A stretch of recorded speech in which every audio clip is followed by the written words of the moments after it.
যখন কোনো বান্দা সূরা ফাতিহার একটা করে আয়াত বলে আলহামদুলিল্লাহি রাব্বিল আলামিন, সঙ্গে সঙ্গে আল্লাহ জবাব দিয়ে বলেন হামিদানি আবদি, বান্দা তুই আমার প্রশংসা করলি। আর রহমানির রহিম যখন বলে আল্লাহ বলেন আসনা আলাইয়া আবদি। মালিক ইয়াউমিদ্দিন যখন বলে আল্লাহ বলেন মাজ্জাদানি আবদি। এরপরে যখন বলে ইয়াকা না'বুদু ওয়া ইয়াকা নাস্তাঈন পর্যন্ত যখন বলে আল্লাহ বলেন বান্দারে তুই আমার কাছে কি চাস, প্রাণ খুলে চারে বান্দা।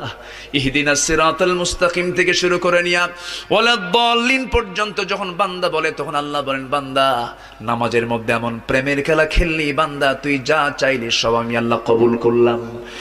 ওই বান্দা যখন রুকুতে যায় আল্লাহ তখন অস্থির হন। ওই বান্দা যখন সিজদায় যাওয়ার জন্য প্রস্তুতি নাই, সমস্ত ফেরেশতাকে ডাক দিয়ে বলেন ও ফেরেশতারা, এই বান্দাগুলো আমাকে দেখলো না, রাসূলকে দেখলো না, কোরআনকে দেখে হাদিসকে বিশ্বাস করে আমাকে খুশি করার জন্য তার সবচেয়ে সম্মানজনক